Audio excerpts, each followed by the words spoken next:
To me, this is like just being a better, healthier human.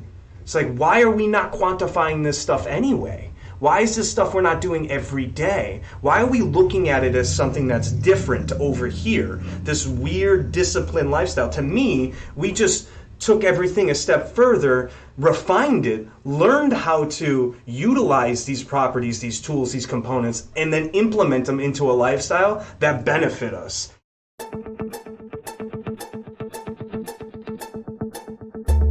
Is bodybuilding about selfies, steroids, magazines, and muscles?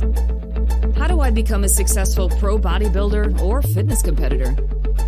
Where do I even start if I'm new? And the biggest question of all, what are the judges looking for anyway? Even today with the internet, many people first discover bodybuilding by word of mouth. The lack of regulation has caused a boom of unqualified coaches, scattered info, biased advice, dangerous protocols, and posing trends that are a hot mess. After 20 years in the business, I have seen it all. Week after week, I'm going to talk about taboo topics that get swept under the rug, provide you tips and strategies to gain a competitive edge and stand out on stage in any division or federation. I'm going to answer all the burning industry questions without the bias. I have competed across 6 federations, earned pro status in 3, and judged in 2.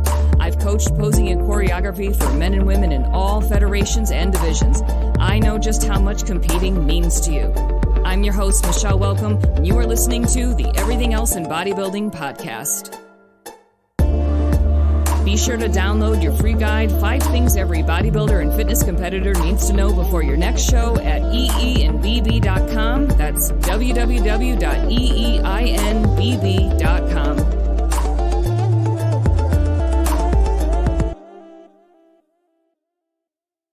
The topic for today is actually how to live a bodybuilding lifestyle. What does it even mean to live a bodybuilding lifestyle? And I have to say, did you see the little chat that we had going? You might have missed it because he's been firing things all morning. Did you see the chat? So we have people in the group in their 60s that are getting ready to compete with their kids. What? Multiple people in the group are getting ready to compete. There's somebody in the group who's getting ready to compete with his mother. Wow. And we have a mother getting ready to compete with her son. Okay. So if that doesn't say what a bodybuilding lifestyle, like if you're not a testament to what a bodybuilding lifestyle is, I don't know what is. Wow. Isn't that amazing? Pretty cool. Lifestyle. Kind of the key phrase here. So that's what we're trying to talk about, like how to live. Basically, how do you make this something that's lifelong? How do we do this every day for the rest of our life? Is that what we're trying to talk about? Yes. Okay. All right. And we have families and friends and relatives who are all joining in and jumping on board and throwing things and pushing things and pulling things. 'Cause that's what we do at the gym. If you want to talk about a lifestyle, there's like not much to do. We pick things up. We push things around. We pull things towards us. Once in a while, we try to pull maybe ourselves or things down, but that's about it, really. I don't know. Well, I think also even like your conversations end up having a lot of relevance around your workouts. Like our walk this morning, you were telling me about your 800-pound leg press. Jesus Christ. Are we going to do anything else besides talk about bodybuilding? Can we have a life, please? Oh, it is our life. It is our life. That's right. She's like, you know what? I was thinking about maybe not going to the gym this morning, and maybe we can go this afternoon instead. See? Wow, yeah, is there anything else you want to do? Well, we got to eat. Oh, okay. Well, there's that too, I guess, right? Well, see, for us, and everybody's journey is different than others. But for us, I mean, we don't drink, we don't go to bars, we're not bar flies, we're not bar people, we're just not that energy. So for us, we finally, after 10 years, we finally decided that what we need to do is accept that we love the gym, that we love to exercise, we love to work out, but you can't do it all the time. So what have we done as of recent? How many gym memberships do we now have? I think we're up to 4 or 5 in this state. I'm not sure throughout the country. We've canceled and started about 18.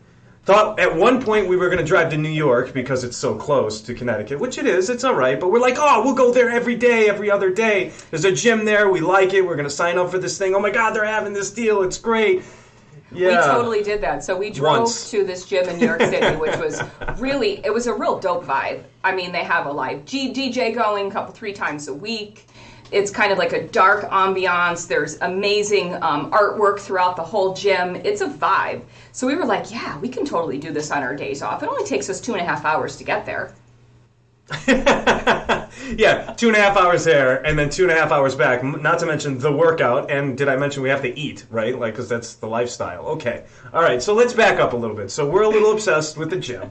It's pretty much all we do. We work out, we hang out here and talk about workouts. We're designing another workout right now. And now with you guys. And now we're talking with you about it. And so if you have nobody to talk to about it, you have us. That's pretty much it. Yeah, I mean, I kind of mess around with music once in a while, and that's about it. That's our life. So. And look, we actually we have Shauna here. She's getting ready to compete. What's She's up, 58, Shauna? soon to be 59. See, we've got people. We had That's somebody awesome. ask. She's in her 60s today, and Yeah. she asked if she's thinking about competing. Has always wanted to compete. Should she do it? Oh my God. Okay, so let's preach a little bit. So what's it really mean to live a bodybuilding lifestyle? So I've talked to quite a few different competitors throughout the time of knowing Michelle. I've spent a lot of time with her, and I've gotten into a lot of different facets in the different lanes that exist within the sport. And it seems to be that, in my opinion, there's the diehards, which obviously you're getting the first glimpse of here, and then you have kind of stragglers. People who are coming in and out of the life, who set goals, who come in, maybe they're on a weight loss journey, maybe they've been in and out of sports their life and different types of, events or teams or different types of just sports in general. But you don't really see people attacking this particular subject or sport in the context like Michelle and I do, and that's that this is the lifestyle, that this is the rest of our life. And I think this kind of ties back into a lot of the stuff that we've been talking about with mindset, setting yourself up for post-show blues, setting yourself up with long-term expectations and short-term expectations, to not, be overzealous about what it is you want to do or where you're going and things of that nature. I think that's the biggest difference. This isn't a hobby for us. This is something that we take seriously, kind of like, sleeping, eating, drinking water, like brushing your teeth. It's just something we do every day that we know we want to do. It's something we love, and the health benefits for it long term are, they're unquestionable if you ask me. So, in fact, last weekend there was a competitor on the NPC stage competing at the Masters World Championships, and he was 91. Wow. 91 years old, and he had better hamstrings than 20-year-olds. I mean, just if... And again, to have this be a lifestyle, it just shows you that if you do it right, you can do this for the rest of your life. Yeah. And it's about how you approach it. So there is the journey to the competition, okay? But the competition comes and goes very quickly. It's the rest of the year. I mean, there are coaches out there who will require, not in a bad way, but in a helpful way, that will require it like a 2-year off season before a natural bodybuilder, that is. A 2-year off season to actually make some gains before they start preparing you for another show. Because this isn't just a torpedo into a show and then it's all over. That's not living a bodybuilding lifestyle. That's in a way a little bit of a binge and purge, I call it. Where, in fact, this conversation is ongoing. 3 weeks ago, we talked about post-show. We talked about the mindset. So if you're listening for the first time, go back and listen to one that was about three weeks ago, and we talked a lot about post-show. And a lot of what happens is getting ready for a show shouldn't be the only goal. We talked about that. But here's I'm going to take it a step further. Living a bodybuilding lifestyle isn't just, I've gained 30 to 40 to 50 pounds, so I'm going to do a show to get myself in shape. So there are people who use shows as goals to keep themselves motivated throughout the year, but that's its own thing. Using a show as a way to lose 40 to 50 pounds, to me, I don't think is something I would recommend. I would start by taking it slow, getting your body fat down first, live there for a while. Okay, live there for a while, let your hormones, let your body adjust, let everything kind of even out, get used to it. Try to drive the calories up. Don't live in poverty from calories for extended periods of time. And then take this from a much longer period of time, don't you think? Yeah, I think that's interesting the way that you're talking about all this, because the reality behind why we make decisions in general stem from what I feel are behavioral, psychological, social type engagements and environments, surroundings, people, goals, expectations, right? So when you look at that facet as a whole, meaning what? Our existence, right? Our existence as a species, independently, maybe collectively, maybe it's collectively with a group of people, or maybe there's a team of some sort. But regardless, the ideas stem from an ideology. And when I think about bodybuilding, especially as a younger, man or boy, you think about it in the development of our image as a man. You think about it in the development of the image as a human, right? As like, what are we shooting for? How do we see ourselves existing 10 years, 20, 30, 40 years from now? What do we envision ourselves doing? Who do we look like? What are we identifying with? How are we presenting that, right? So I think a lot of what I've seen specifically to bodybuilding, and this ties into many different facets of life, but with bodybuilding, I see people coming into the sport, including myself, with the idea to transform oneself. And that transformation kind of happens psychologically in phases, right? Where we're going through a 1, 2, or 3 year period, or maybe a 6-month period where we feel happy about ourselves, or we feel low about ourselves, or we have particular goals or agendas, or things we've set out to change, or we know we're lacking in some areas that we could be doing something else in, so we're controlling something else in our life. Or finding what works for you. Yeah. Because this is very individual. 100%. So, when you come into the sport, like I did myself, I came in with like, I'm going to come in, I'm going to rock this like sport as much as I can, meaning be the best version of myself. How much can I do as fast as I can? I'll be in here twice a day. I'll be doing bigger PRs than everybody in here. And the reality is like, that's just not how our body works. Right? And then there's you can lift and you can make certain gains in certain muscle groups. Like, you can probably make your arms look pretty decent, or your chest or your abs a lot maybe faster. They're smaller muscle groups, right? So you might be able to grow those a little bit faster than, let's say, your glutes or your quads or your hamstrings. Some people, right? But I like what Arnold said, like we're trying to take our body and mold it like it's clay. And when you kind of start to see that transformation happen throughout the course of time over a 1, 2, 3, 4 year period, for me, I kind of get a little bit of addicted to that. A little bit like it's positive for my mind, it's positive for my body. There's a tremendous amount of health benefits long term. So why am I not looking at this more in not a short term type mentality and bridging it into like, this is something I might be doing the rest of my life. The quality of what I'm doing for my mind, for my body, for my health, it's all changing. And it seems the further down the path I get with this, the more I'm getting out of it. And so it's like, well, wait a second, is this something we should all be doing? Should we be worried about jumping, standing, grabbing, pushing, pulling? I mean, I don't want to be 91 years old and not be on stage bodybuilding. Like that guy's up there moving, he's posing, he's jumping, he's walking, he's bending, he's shifting, he's grabbing, he's doing all the stuff we do as bodybuilders. Where some people at 91 years old, they're in walkers or, they can't walk, right? Like. And based on the feedback from the last few gatherings, there's a lot of people out there that are struggling with this concept. Like, it sounds great. Yeah, I want to live this bodybuilding lifestyle. Yeah, I'm going to stay fit for the rest of my life. Yeah, I'm going to make all these gains and I'm going to do it for the rest of my life. How do I do that when there's down days, when there's life hits, unfortunate things happen in life, all of those things? Like, how do we even maneuver there? Or all of this just chaos of information out there that's telling me the things that I should be doing, the foods that I should be eating, the correct macros, the correct carbs, correct fat, I should be doing this, that, or the other thing. And I'm just going to tell you a quick story. So I relate to this completely. So when I started, there was only the bodybuilding division. This was over 20 years ago, like 22 years ago.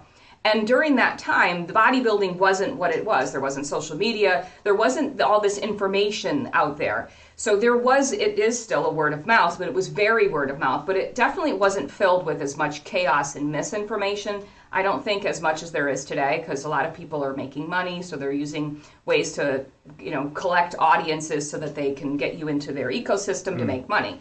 Versus bodybuilding back then, I remember there was a certain eating pattern. There was foods that I would go to that were kind of, again, chicken and the fish and the egg whites. I remember having 11 egg whites one time with no salt, no ketchup. It took me a long time to like eggs again. So during this time, did I make gains? Yes. Did I do exceptionally well? Yes. But you know what happened?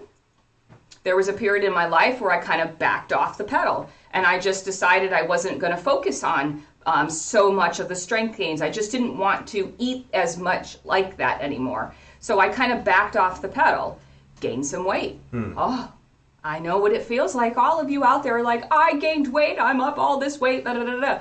So I understand what that feels like. And then there was like a moment where you're just like, bless and release. Okay, so I gained all this weight. I do love the gym. It is my therapy. So I started to change the way I looked at things. And it was no longer doing a competition. It was more, I'm going to the gym because it's my therapy. It's my meditation. I get great ideas when I'm at the gym, believe it or not. Things will pop in my head because it brings me in a mind space where it clears everything noise and allows information to come in. And then because of that, I wanted to fuel my body appropriately. And I always, for me, concentrated on protein, which we're going to get to in a second. Really want to talk a lot about protein. So for me, I just started to do that. I made sure to focus on my protein. I didn't focus so much on, what's right, what's wrong. And I focused on gym as my therapy. And guess what happened? All that weight just seemed to come right off. And I looked like I could do a show. And I was like, oh my God. I was able to do this without torpedoing into a show, without this aggressive protocol, because I now can do a show, but I didn't have to do any of that. That's absolutely bonkers. And that was like a giant epiphany for me, where it was like, I don't have to be like this. I just have to look at it, bless and release, look at it from a longer picture, a longer time frame, and be consistent. And the magic happens. Let's unpack that a little bit, right? Like what she's saying is that she found what she wanted, where she wanted, when she didn't expect it. And I think that comes from existing in a way where you are more reactive and not so much focused on the why of what we're doing, why we're doing, and where we're going with it. So, bodybuilding it tends to be the secondary thought. It tends to be I want to lose weight, let's use bodybuilding. I want to do show, maybe let's set a goal to get healthy. Let's do some bodybuilding and weightlifting. Like it's not the first thought in that, like, well, let's take water for instance. You need water. We all know it. What's the first thing we do when most of us wake up? We drink some water, wash our face. We do things that we know are in this. It's not water. There's water in that. I'm pretty sure there is. Yeah. Anyway, we do things in a way where we've programmed our minds to be proactive, to be preventive, and build this into our habitual patterns throughout life over time, as opposed to being reactive. Oh my God, I broke my leg. I need to go see a doctor. And now we're just bandaging it and getting it back to functioning again, as opposed to, I don't want my leg to ever break. How can I be proactive about that? Well, that's a good analogy. Maybe bodybuilding might allow me to do that. Maybe I should look into this maybe a little bit longer. What is it I'm really thinking about this sport? How's it going to benefit me long term? Is this something I can build into my habitual patterns? It doesn't need to be an all or nothing free for all, right, at that point, because I'm not going to go drink 4 gallons of water in a day.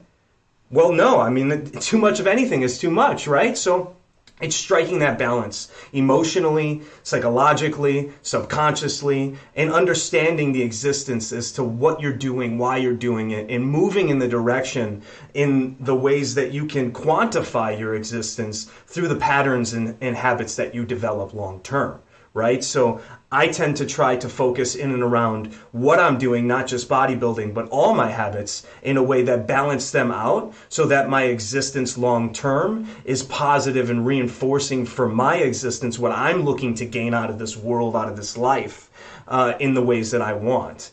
And so that allows me to make a little bit more calculated decisions, allows me to go down the logical thinking of the if that then this, and weighing the pros and the cons, and understanding like, yeah, I didn't go to the gym 5 times this week, I went 3 times. Is that going to hurt me for 30 years? No, in fact, the recovery might be good for me. Maybe my body needs that recovery. Maybe I hit the week before a little bit too hard. Do I need to be down on myself for that? Do I need to beat myself up because I went to Dairy Queen last night and had some ice cream with my girl? Hell no, I don't. Like, I understand the balances, the risk versus reward. I understand what my existence wants to be 20 years from now. So hold on a second 30 years from now, Hold on right? a second here. So we love the gym. As you know, we have like 8,000 gym memberships. We travel the country looking at gyms, all this stuff. We went to Dairy Queen. Just saying, we had a little bit of a date night. We did. It's walking distance, about a mile from our house. We did. And I have to tell you guys, so this entity right here has a tendency to be very, very rigid with his.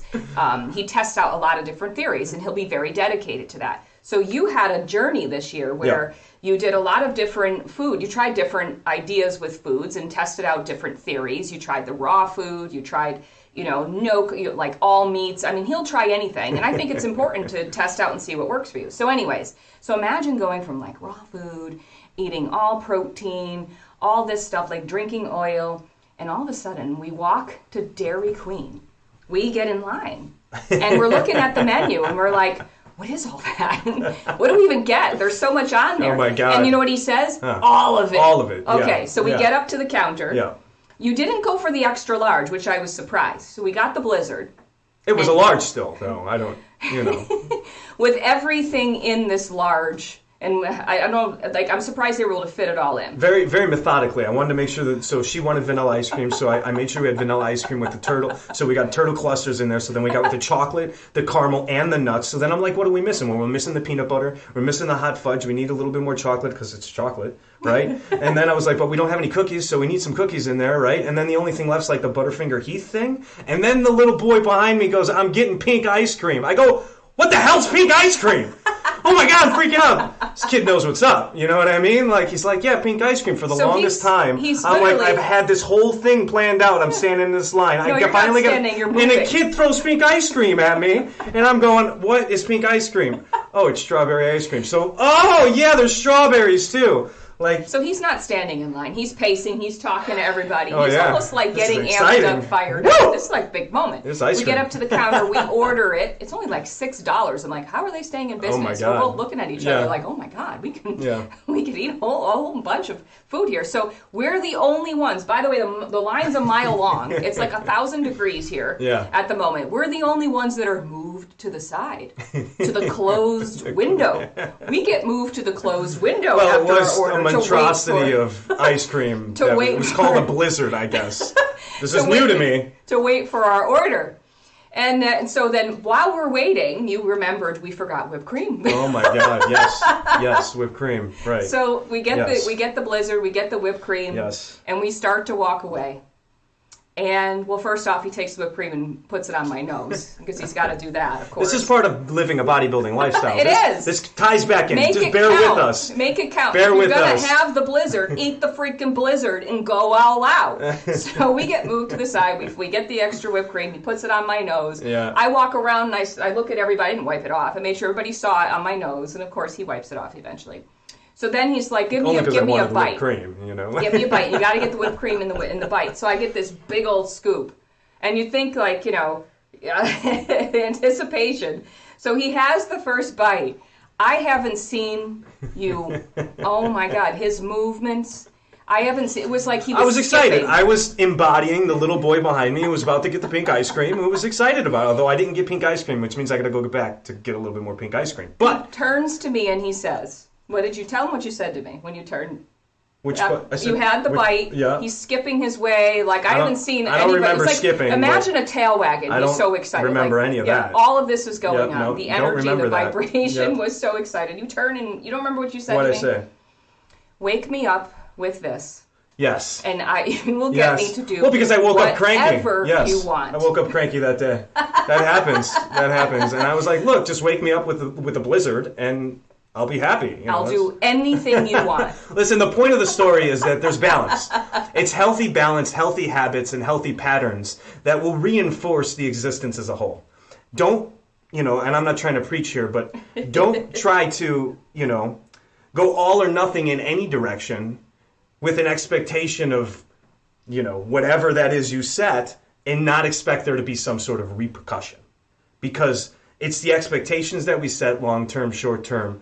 And the repercussions you might have a from freaking that. good time, people. You might actually enjoy that Blizzard, not feel guilty about it. You might actually pack it with everything they have on the menu. Walk away and go, yum. But let's talk about amazing. that. Let's talk about it a little further. Did we know that Blizzard fit within our macros for the day? Not really. Well, I did. For me, it didn't. I did. I knew she didn't eat all day, so she knew she was going. Yeah, she knew she was going to be a little naughty that day. So she was like, I'm just going to skip a meal or two. I didn't skip any meals. What I did do was align my macros and made sure I got my protein in. Right. Let's talk about that. So, and this is what we do. So whether or not, it's right or wrong doesn't matter. That engagement for us romantically, personally, individually, it filled us up. It made us happy. It made us better people psychologically, subconsciously, and we had a good time together. But we did still very legitimately and logically plan it out to some degree. We did know that fit within our allocated calories or energy surplus for the day, and we knew how to kind of position that in and around everything else we're eating. We always make sure that we get our protein in. This is something that we eat diligently. You can't eat over protein. If you can, let me know. 400 or 500 grams of protein in a day. Can you imagine? If you could do that more than 6 months at a time, I'd be curious how that's working out for you. But regardless, you got to get in your protein because it's an amazing macronutrient. I actually think that's been my secret weapon because I think a lot of people bank way too much on hormones. Because let's be real, anabolics will help you to grow, but they grow everything. So if you grow everything. But I actually have, I don't really have high testosterone. I have low testosterone. I don't have these extraordinary numbers. If you actually look at my numbers, I'm normal.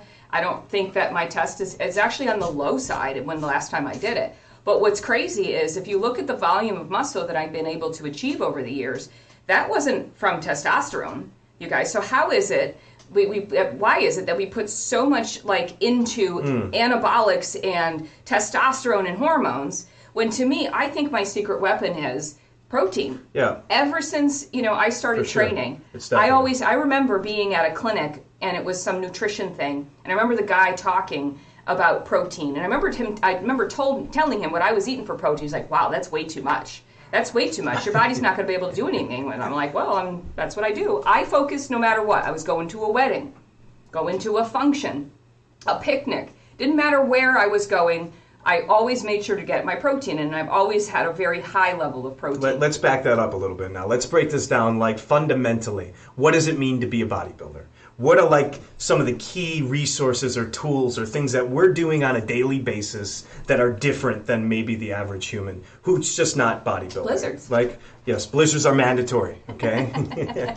Peace of mind moments, right? So we're very calculated with our recovery, we're very calculated with what we're eating, and we're very calculated with our gym time. These are kind of some of the main pillars. And then those pillars, they break down in different subcategories. So with our food, we make sure that we're getting a certain amount of calories in for our day based on our current goals. And our goals can deviate, whether we're getting ready for a show or not, whether we're trying to gain some more muscle or hit some PRs, or we're trying to lean out, or where we're in and around, maybe we have some injuries we're trying to work through. So that'll kind of change where our calorie base sits.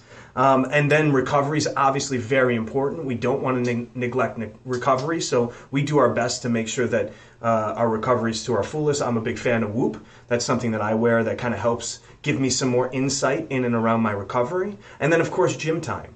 Making sure that no matter what, we're getting to the gym a few times a week to, at the very bare minimum, maintain what it is we've built over the time we've been working, and then also work towards our goals. And when you're at the gym, for us, it's such a long-term thing for us training. So we focus on lifting. We prioritize lifting. We don't do cardio. We don't look at that as a tool.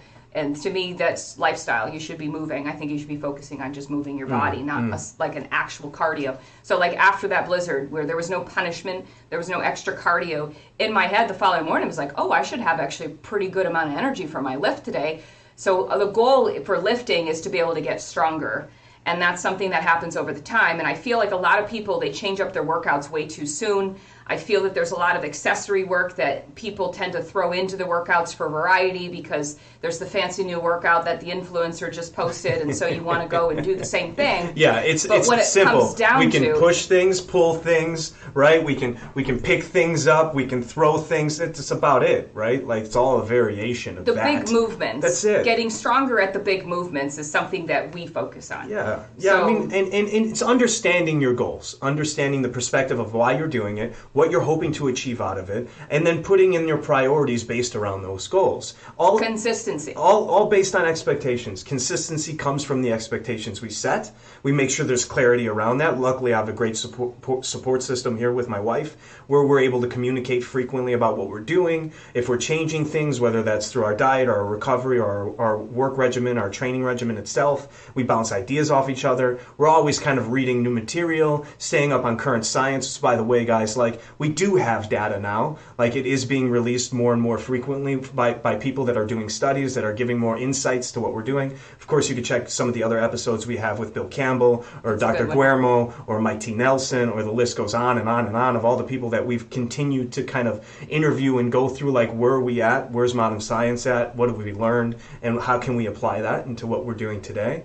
And then always weighing, the pros and cons for long-term benefit versus short-term reward, and making sure that, the blizzard night, it was absolutely worth it. And I don't feel guilty about it. In fact, I'm going to go get me some pink ice cream. What's up? He feels like he's missing out on the pink ice cream now because you were told about the pink ice cream. I'm saying. Next time.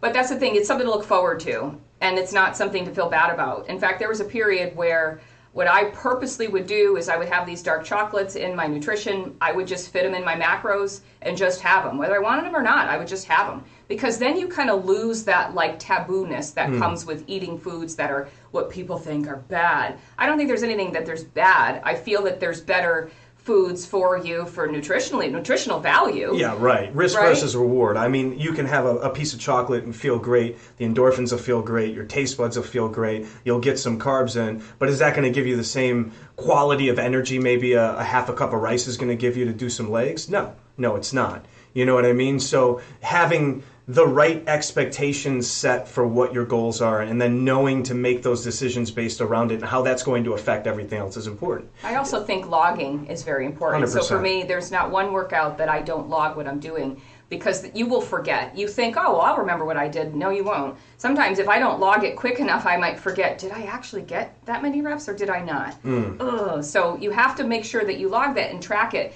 And again, changing the workouts too much, it doesn't give you a chance to progress. And that, I think a lot of people, every 4 weeks, they want to change their workouts. I don't change my workouts every 4 weeks. I change them maybe every 8. And if I do, it may not even be the actual exercise. It may be the reps. It may be the sets. It may be something along those lines. Because I do think that there are exercises that, to me, should just always be in a program.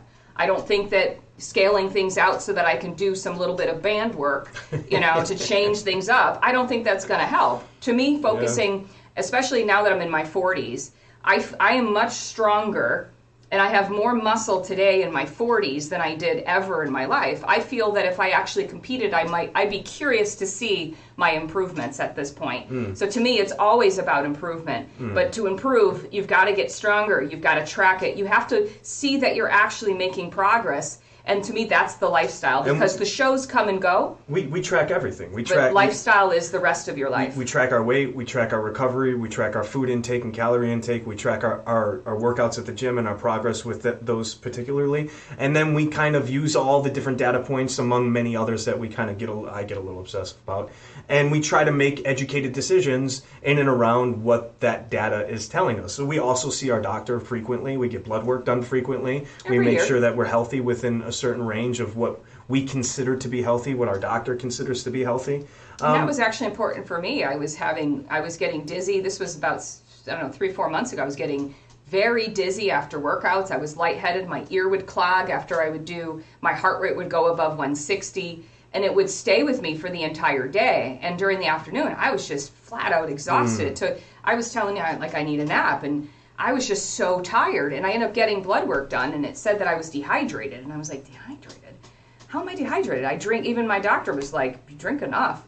But I didn't get enough electrolytes. There were certain electrolytes that I was not getting enough. And that's another thing when it comes to lifestyle. It's not just what you eat. It's the quality of what you eat and making sure that you're getting your salt, your potassium, your calcium, your magnesium. For sure. All of those things. Yeah, may have macronutrients, fats, proteins, and carbs that break down into calories. And then there's micronutrients, all your vitamins and all your minerals that are in and around our bodies and how they affect how our body functions, how our brain functions, how we recover. Right? So prioritizing this. Does this mean that we're going to go get Dairy Queen every day? No. No, we're not going to go would. well, maybe, but you know. No, we're going to prioritize it. It's going to fit into our schedule where it belongs. We might plan it. It might be a spur of the moment. It depends on where we're at with our life. But it's not a binge and purge either. It's a striking a healthy balance and patterns habitually long term. So that we know, you know what, it's not a big deal if I'm going to do this thing over here. It doesn't really matter if I'm going to do it when I'm going to do it, because I'm okay to do it. Now, if I'm doing this every day, all day long, and it's the only thing I'm eating, and you know, it's like it's nutritionally bankrupt. It's not really that healthy for me long term. It was fun, but now I'm neglecting my physical and mental health. It's not going to be long lasting. There's a risk versus reward. Short term, a little bit here and there, could be fun, could be great. And I think it's incredibly important to have that mindset before you even think about doing a show. The show should be something that is fun. You maybe want to see, like our bodies are clay, you want to see us sculpted and see what it looks like. Or an amazing goal to do with your family. But it shouldn't be the thing that you feel is going to change your mindset around food. You've got to have a healthy mindset towards food. And I will even go as far as to say, I don't feel a lot of people getting ready for shows are coming in lean enough. Because I feel that a lot of people are using a show to just do a show, and they're not really seeing getting the body to be lean and in good shape year round. They're using the show as that marker, and they're not getting lean enough. And I think that's something to say, because somebody asked how lean is too lean, and I'm like, there's really not that many people that are really that lean. I'd say somebody asked like, what's too lean for a show?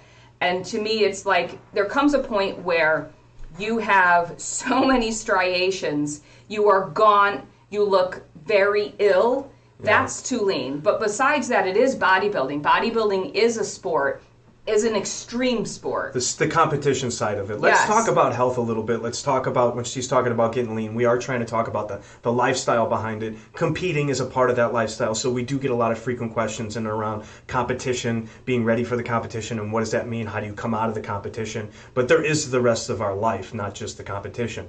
We are full-time bodybuilders. That starts in the gym, that starts in our home, that starts in the way we eat, the way we communicate, what we do with our priorities and our goals, and then there's the competing side of it, and that's a little bit different. That's just another segment of it. So I want to talk a little bit about what you're saying with being lean and the idea of food in general. And I know you struggled with this in the earlier years, maybe 20 years ago when you were starting and whatnot. People would kind of frown upon your eating habits and the regimented discipline that you put into place because of what you learned your body can do with food, right? To me, and this is my opinion, and yes, now I am a little bit biased being a bodybuilder and being in this sport, I feel bodybuilding in general is a healthier lifestyle than everything else out there. And what do I mean by everything else? Not understanding what we're putting in our bodies every day, not quantifying its results, not knowing what it's doing to us internally, how are we utilizing it for energy, what's it going to do long term, how's it turning into different substrates within our system, and how's that affecting us long term? What can we do with this if we stack in one direction or another? If I increase my calories, if I lower my calories, how does that affect me? How does that affect my internal health? How does that affect my recovery, my sleep? How does that affect my performance, my mental health, my abilities to be creative as an artist? Do I have more energy? Can I perform more at a gym? To me, this is like just being a better, healthier human. It's like, why are we not quantifying this stuff anyway? Why is this stuff we're not doing every day? Why are we looking at it as something that's different over here? This weird disciplined lifestyle. To me, we just took everything a step further, refined it, learned how to utilize these properties, these tools, these components, and then implement them into a lifestyle that benefit us to make amazing decisions, to be able to do things. Because basically getting ready for a show is just tapering down your body fat. That's really the thing that you're doing. You're not making these extraordinary gains in the gym anymore. That's what you were doing the rest of your life, your rest of the year. What you're doing is you're tapering your body fat down. That's a very specific thing. And then you do the show, but you have to come out of the show. When I say come out of the show, I'm assuming you got lean enough. Those of you who are still coming in and you probably were 8 weeks out, for example, or you still are carrying body fat, so your hamstrings and your glutes aren't tight.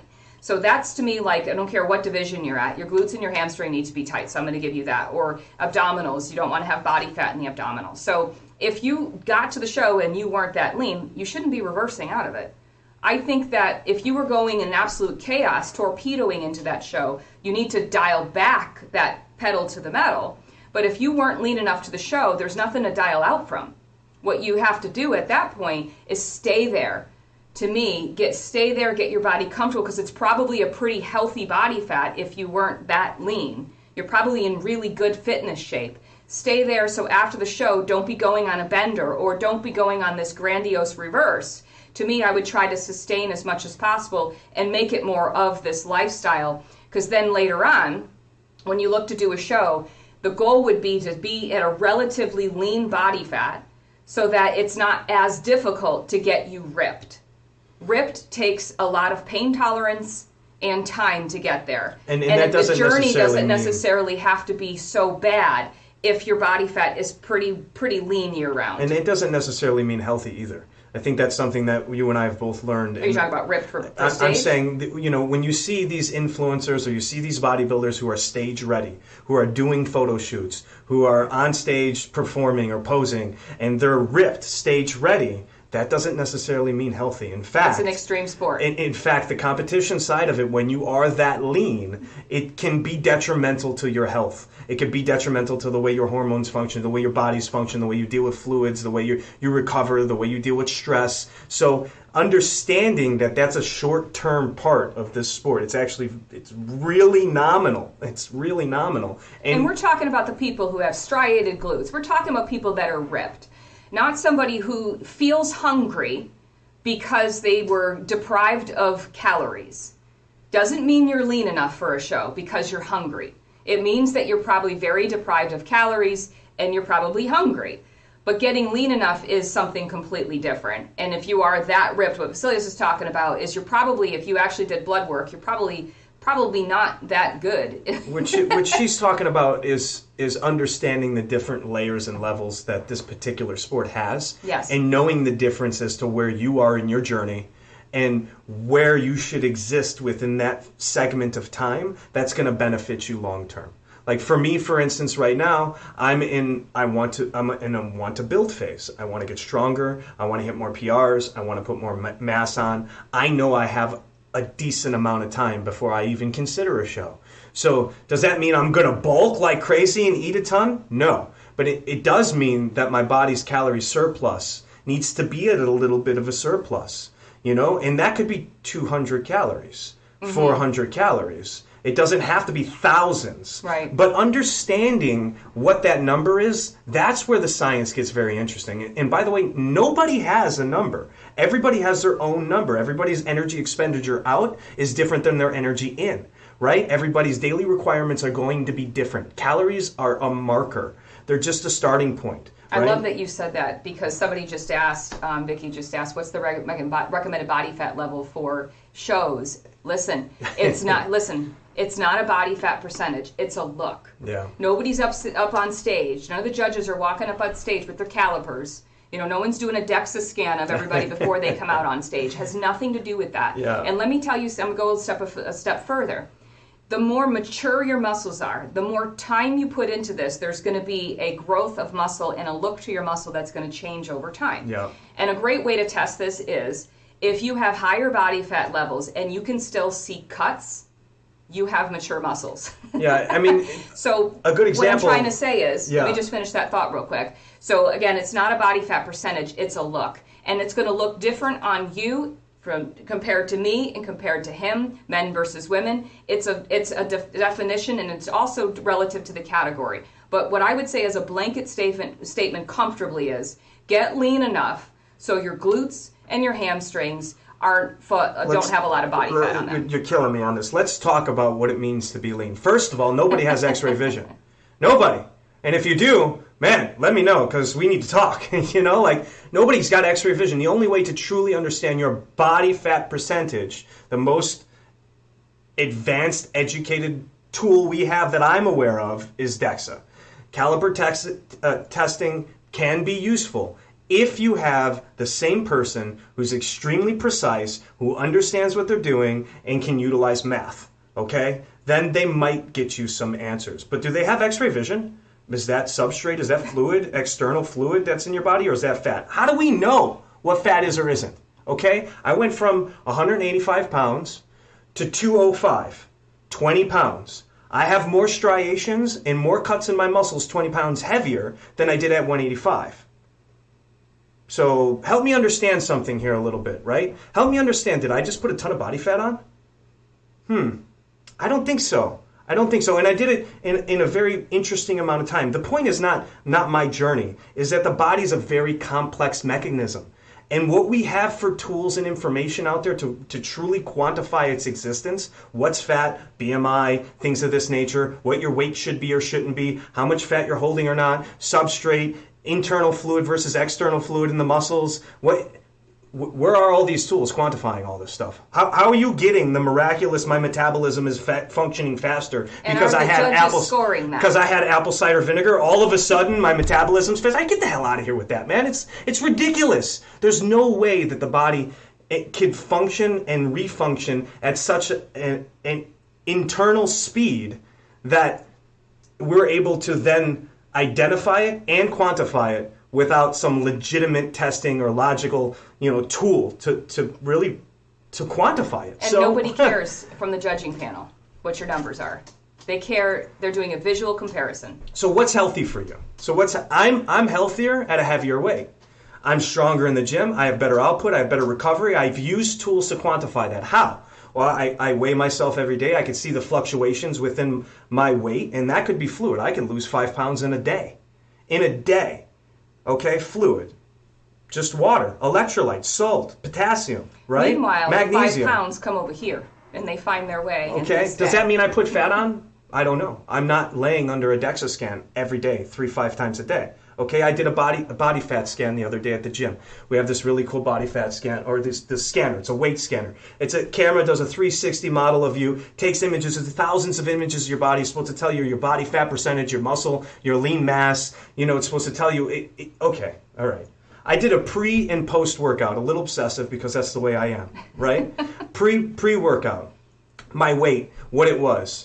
Where and how I stood. It also measured my posture, which was very cool. It told me, like if I had slight scoliosis and things of that nature based on the images. Very cool stuff, right? Okay, I did this. I worked out. I did a longer workout, 2.5-ish, 3 hours, a little bit longer. I had some time in between. I had some snacks, and I fueled up with fluid. I had electrolytes, magnesium, potassium, sodium, right? So I drank maybe anywhere from 3/4 of a gallon to 1.5 gallons of water, and I had a little bit of food. I had about half a cup of rice during this time. So I weighed myself. I used this machine, this tool, to quantify my existence through body fat, lean mass, and weight, pre-workout and then post-workout. The differences were significant in a few hours.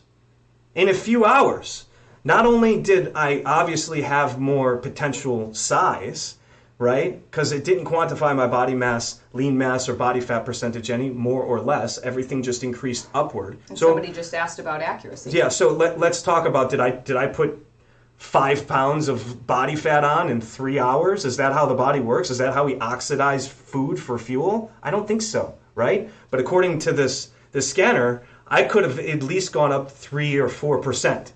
0.3 or 4% in my body fat percentage, and I went up a few pounds. So I'm going to quantify that as substrate. Physical mass. I had food solid in me. I had liquid in me. But you know what was wild? Was the posture side of it. The camera with the posture side of it, it took my body where I was leaning heavy in one direction. I had mild scoliosis with my spine, and after working out, everything had almost corrected itself. I was standing up more straight. My body was a little bit more in line with what they would call equal. So why is all this important? That's pretty amazing. It's the point that all these are tools to help us make better decisions. It doesn't mean that these numbers are 100% accurate. It doesn't mean that I'm walking around 205 pounds with 17% body fat because that's what my scale told me.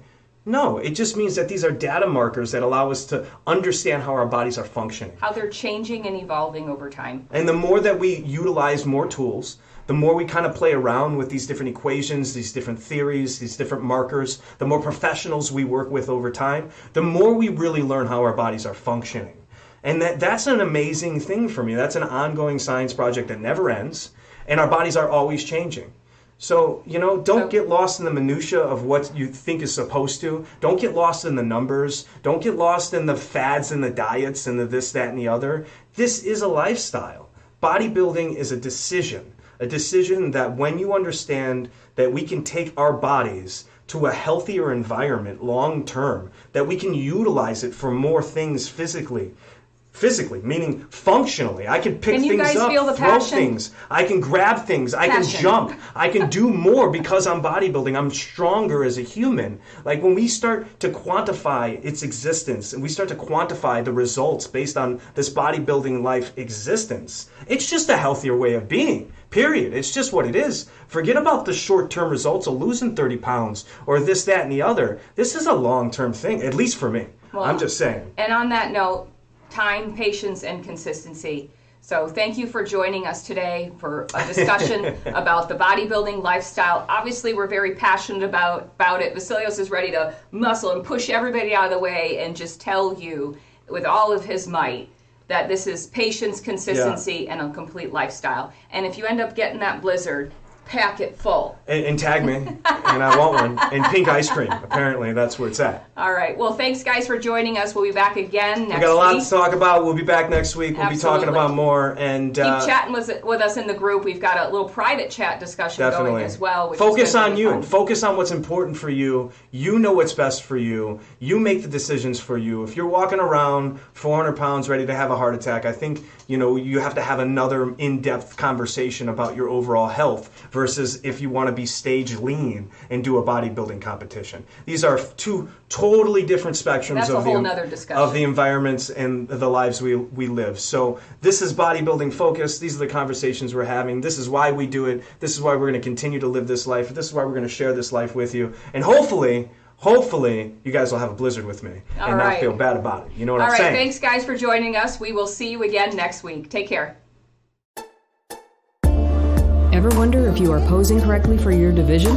Learn to Pose is dedicated to taking out the guesswork on how to pose for all categories in bodybuilding. Learn 5 ways you can improve your posing skills in 5 minutes guaranteed at www.learntopose.com.